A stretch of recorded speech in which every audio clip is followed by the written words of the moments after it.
everybody. Greetings and welcome to Nathan Lyle Official. If you have never seen my face in a video before, my name is Nathan Lyle, and this is my personal channel where I record vlogs, reviews, and anything else that happens to catch my fancy. It is Saturday night. It is 11 o'clock on a Saturday night. And I've been home for at least 20 minutes now. Just turned on the AC, sat down listening to music, let myself cool down a little bit. Funny enough, I had, I think, 6.77 hours at work today. For those of you who have been here a few years, Carly, you've been here a while. Tell me what's the earliest I've ever been home on a Saturday, because I clocked out a few minutes after 10. And on Saturdays we close at 10.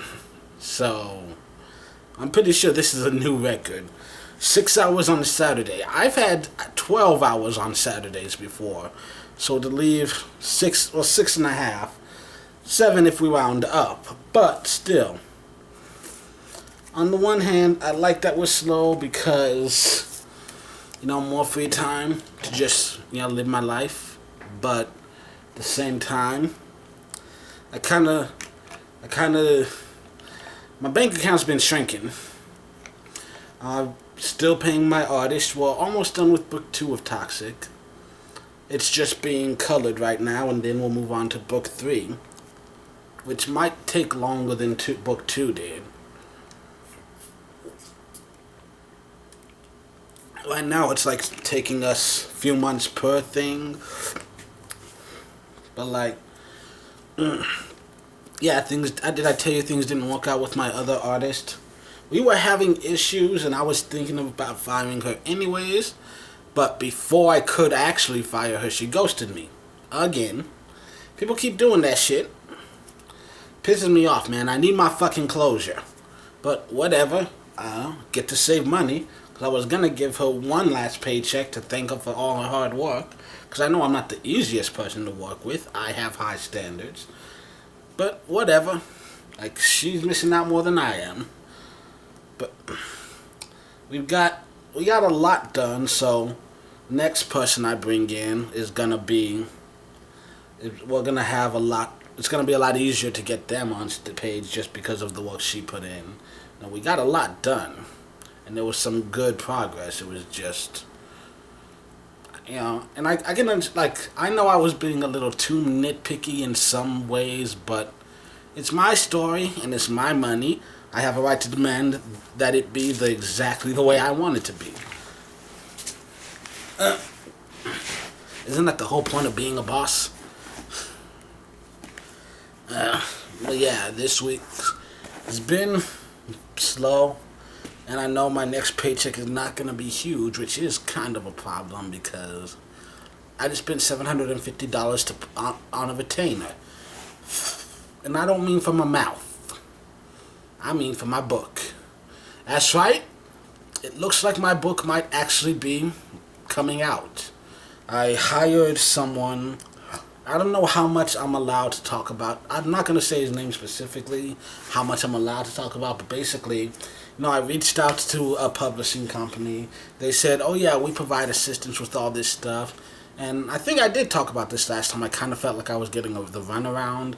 It's talk to this guy, nothing. Talk to this girl, she told me to talk to this guy. But then this guy, nothing. So I finally got the email back from him. I was kind of ready to just say, fuck it, give up, just enjoy my life for a few seconds. And then he emailed me back saying, sorry, I didn't mean to make you wait. It went to my spam folder. And I took 2 days to respond because I wasn't sure I wanted to go through with this. I was feeling a little bit of hesitation. Thankfully, there's one thing that never fails. Anger. It's a great motivator. I went to work and just a lot of things pissed me off, and I remembered, oh yeah, I hate this place and I want out. So I went back and emailed him. We messaged each other back and forth a few times. Me telling him about the book and what I want and what I need his help with, and him telling me the services he offers and stuff. And so, we've got another meeting on Monday. He said he wants to pick my brain about a couple of things. But yeah, I've already paid him like half up front, and then it's gonna be another half when the job's done. And so, $1,500 basically to make for this guy to do little things here and there to make my book more readable, so that, and then, put it into an ebook format that it looks good on any device, and then, getting it into like Amazon stores and stuff like that, and also giving me, I told him I would appreciate a print version too. Like, if we had to choose one or the other, ebook, because I know I can reach a wider audience with that. But if we can do both, let's do both. So he's also gonna be handling that, putting it into like a printable format. Get me paperback copies out. And so I'm gonna be able to hold something like a book that I wrote. It's gonna be printed, and I'm gonna be able to like hold it in my hands, like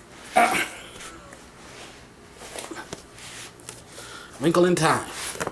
Not quite like this, because mine's just an autobiography, but still like a book that I wrote. I'm gonna be like have it, and I'm gonna be able to hold it and flip through the pages and smell that paper. It's exciting. It's also scary as shit. I'm worried because one way or another, going through with this means my life changes. Because, like, if it's successful, then, like, will I be able to handle what comes next?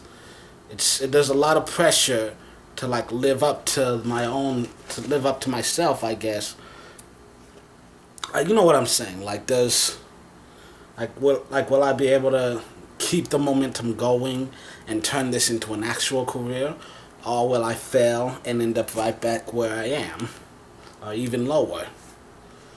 And then, on top of that, I have to wonder, because the biggest, I think, because like if I fail and I don't sell a single copy, then what do I live for? What do I have to live for?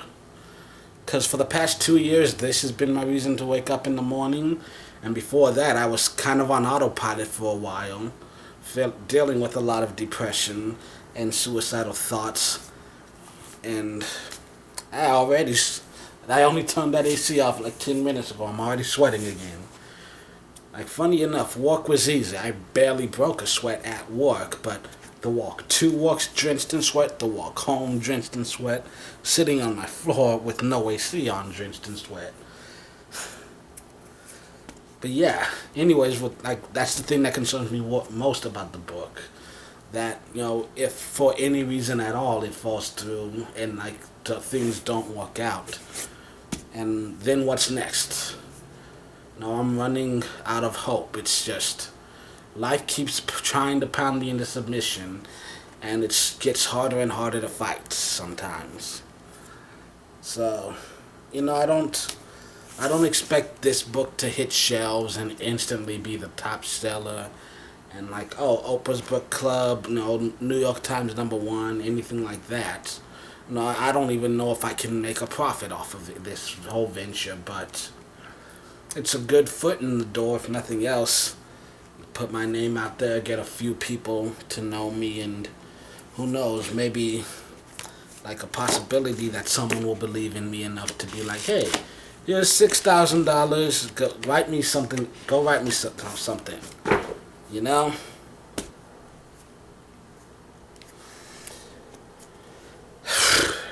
But yeah, it's sad to say, but I'm actually looking forward to Restaurant Week, just because, like, I know that I'm gonna get big paychecks, hopefully, because I think August is Restaurant Week, and we've got the Shark Week. Is that? It's Shark Week, and do we have more than one? Well, I know for sure we've got Restaurant Week, so that's 2 really big paychecks that I'll get.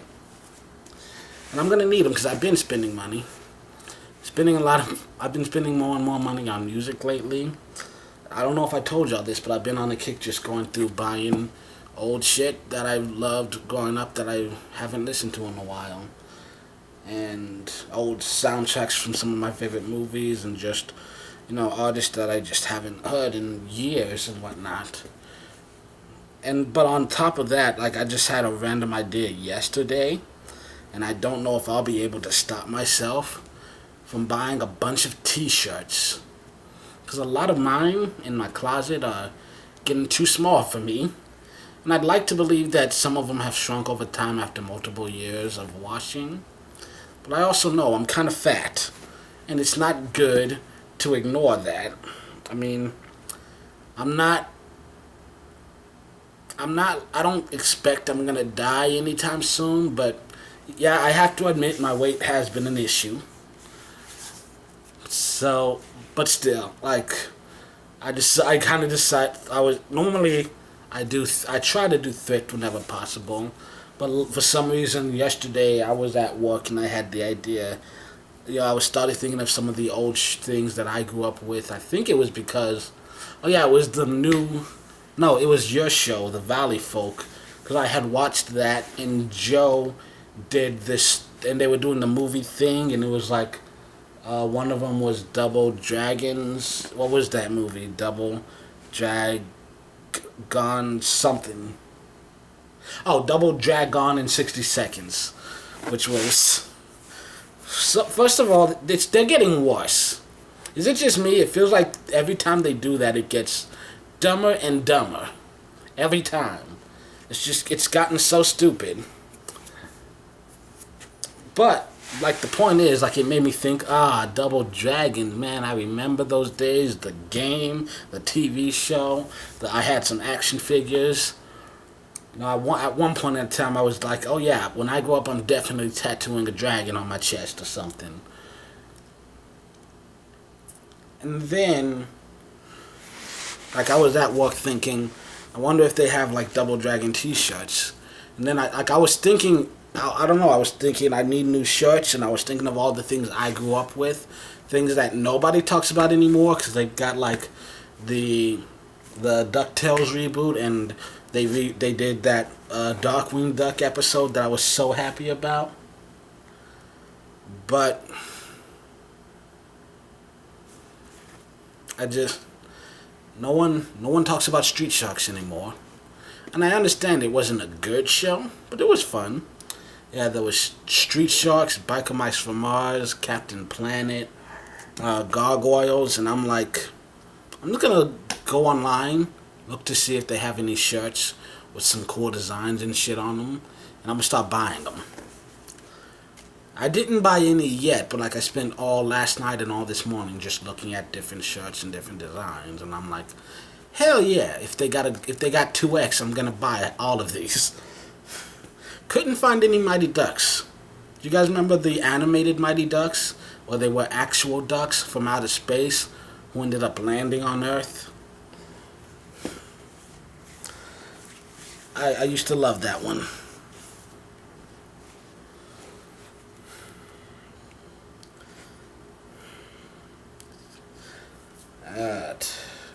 Wrong one.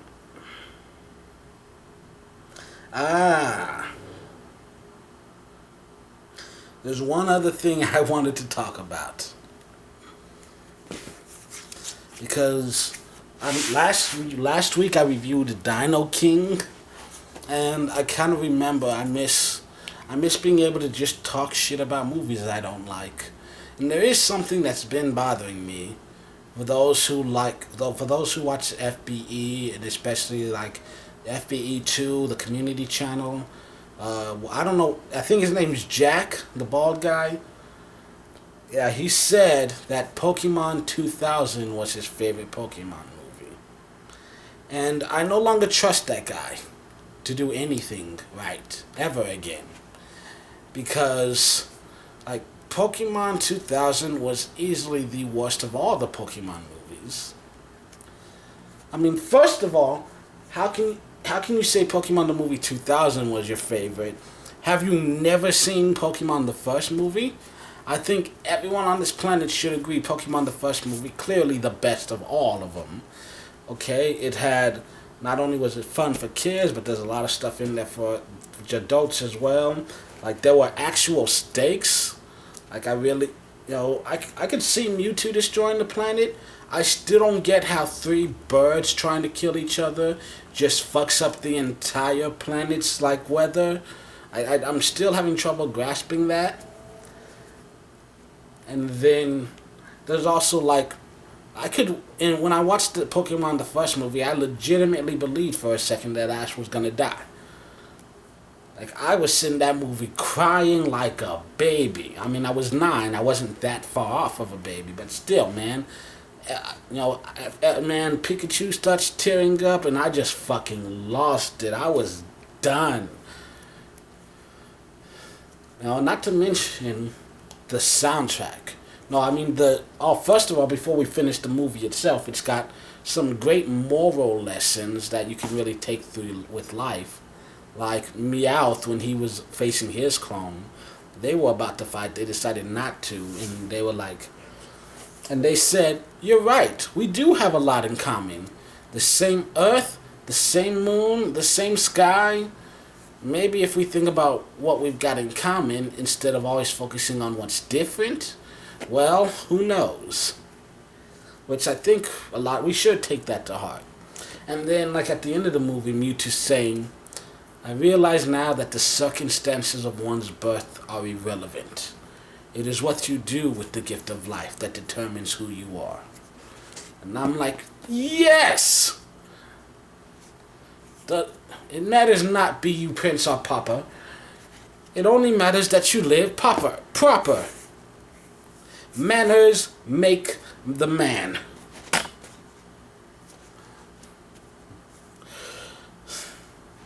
I threw like 3 different references at you. Let's see if you caught them all. Leave a comment down below. I bet you got like 2 of them. I bet. You want to bet? I will bet you $2. Anyways, like I said, there's some good life lessons there. And not to mention, when we get to the soundtrack, first of all, one thing that's always bothered me when it comes to soundtracks, there are so many movies that do the wrong. There are 2 mistakes that bother me about movies. Either one, it's not a song written just for the movie. It's some random like hit song that they're like, "Oh, this sounds cool. Let's just throw it in there." But that has nothing to do with what's going on the screen. And then there are other soundtracks that like it's perfect for this movie, but on its own it's not that great. It's like there are some things like Hercules, Zero to Hero. It's great with the movie, but if you've never seen the movie and then you heard that song or you heard Just Can't Wait to Be King, you might not understand what the hell's going on. But then there are songs like Mulan, Reflection. I feel like everybody's kind of felt that way at some point. Tarzan, Strangers Like Me, even without the context of the movie, that song has some strong appeal to me. And that's one thing that I love about the music on this soundtrack for Pokemon the first movie. Not only does it have a lot of huge, like, quintessential 90s artists, Britney Spears, Christina Aguilera, Baby Spice, NSYNC, Ashley Ballard and Soul Plus, produced by Darkchild. Vitamin C got a song on there. Midnight Suns, Blessed Union of Souls. Trying to think, did I miss anyone? Maybe, but that's all I can think of. I'm trying to remember who did the actual, the orchestra, the score, was it? I can't remember. But, anyways, like amazing artists who sang some amazing songs that not only does it go perfectly with this movie, but even without the context of the movie, the song on its own holds so much ground for so many people just going through some shit.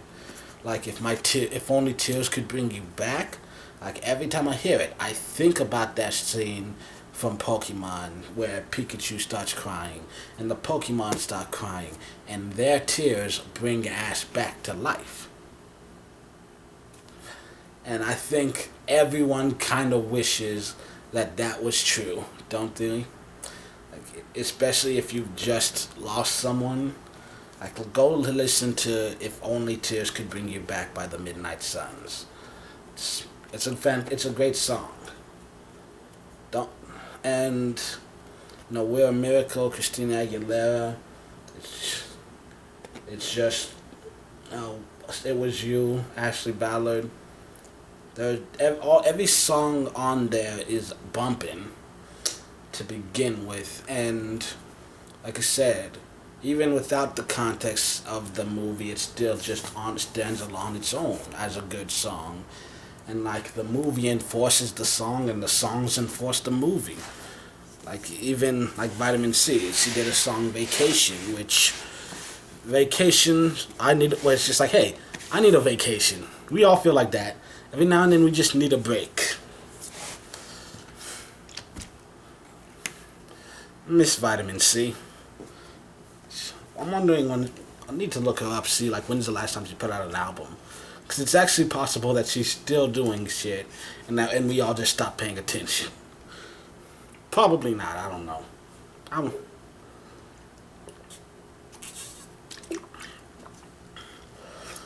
The whole point I'm making is that Pokemon the first movie is about as close to perfect as any Pokemon movie has ever gotten. As any movie that's ever existed has ever gotten, really. But Pokemon the movie 2000, to begin with, one of the main themes of this entire movie was the power of one. But Ash couldn't have done anything on his own. No, he had help from Misty and Tracy. He had help from Lugia. He even got help from Team Rocket. Ash wouldn't have done shit if he didn't have the whole rest of the cast helping him. So I don't see how you can call it the power of one. Secondly, once again, how do a bunch of birds trying to kill each other on these islands somehow shape weather on the opposite side of the globe? I mean, I think possible, but would it happen that damn quickly?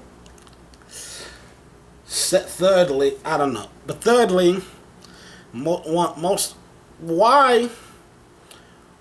did all the Pokemon go there?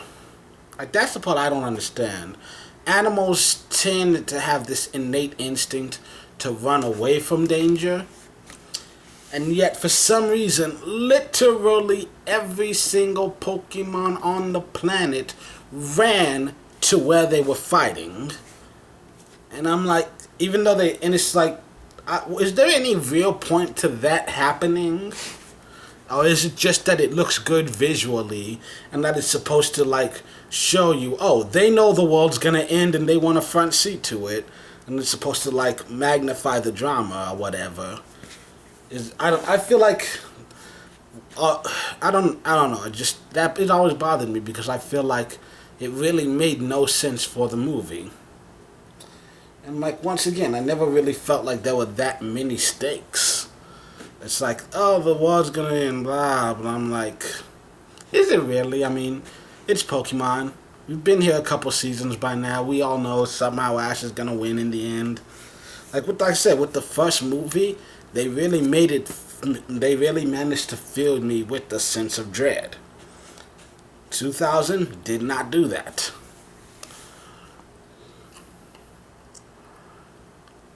And then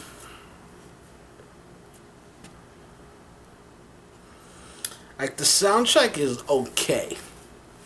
It's not fantastic. I mean, it's got some people it had. It had Dream Street for the first time. We had Westlife in there. They threw in some oldies like Donna Summer and Weird Al. But for the most part, the soundtrack didn't hit quite as huge. At least not from what I remember. I know that because of how popular the first Pokemon movie was and how huge that soundtrack was, they had an entire concert to announce Pokemon the movie 2000, and so where some of those artists came and performed their songs and whatnot, and they talked about the movie and showed us some behind the scenes stuff.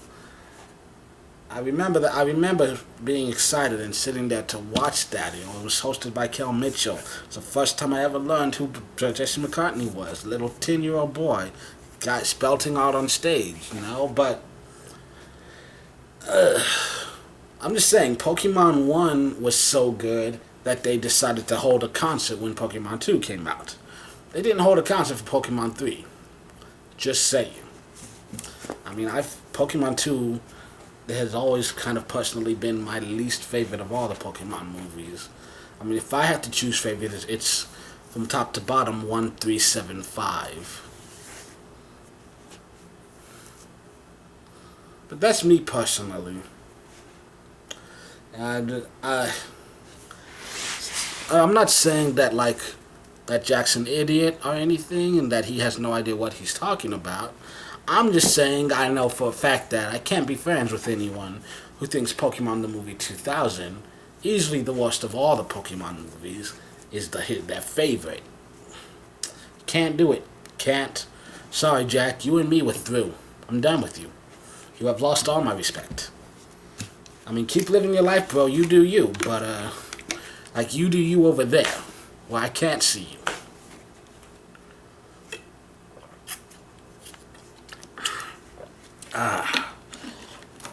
It's 11:30. I'm gonna go ahead, cut this bitch off, and who knows? I'm probably gonna actually get a half decent night's sleep today, and then shit, damn it, started rubbing my eyes. Oh yeah, the eye thing came back. Still don't know what exactly is wrong with it, but these bangs, they bother me. I like them because if I don't have them, look how far back my forehead goes. My hairline's receded since high school. It has. And I figure at some point in time it's all going to fall out anyway, so fucking enjoy it while it's here, but it gets annoying sometimes. From time to time, I do want to just snip it all. But, and what I said, I'm going to go bed. And then, book is getting ready to come out. We'll see what happens this week. Like I said, I'm going to have one more meeting with him on Monday and see, and who knows more after that maybe. We'll see, but work is being done and it looks like, hey, it's actually going to happen. 2 years in the making. Whew. Oh, that's right. I didn't tell you about that cookies and cream Oreo pudding. I mean, it was pudding. I mean, I don't know if we could say it tasted like cookies and cream. It looked like it. Like, it basically just tasted like regular vanilla. But I'm actually going to make more pudding this week. This time I'm going to make tapioca pudding and some chocolate ice cream. Went ahead and got some eggs from work and some cream. Then I'm going to buy some milk when I go shopping tomorrow. Also, I'm going to order... Pizza Hut. Because I've been good. I haven't been ordering fast food as much. I did order it when did I clean my apartment? It still looks half decent, so 2 or 3 weeks ago, was it? And I ordered pizza just because I didn't want to get plates and stuff dirty. So I figured have the pizza, just eat out of the box while I'm cleaning up my apartment. But yeah, and before that, I'm basically once a month ordering pizza right now. And even then, I'm trying to wait until there's a BOGO deal or a 50 off deal. Or if there's just something special and new I want to try. But still, trying to limit how much fast food I intake. Trying to do some basic exercises like push-ups and crunches before I go to bed. And also just watching how much chocolate goes into my body. It's hard sometimes, especially these past 2 weeks, dealing with just the stress of will this get out? Will this book get made? And if it does, how well will all this work out? But yeah,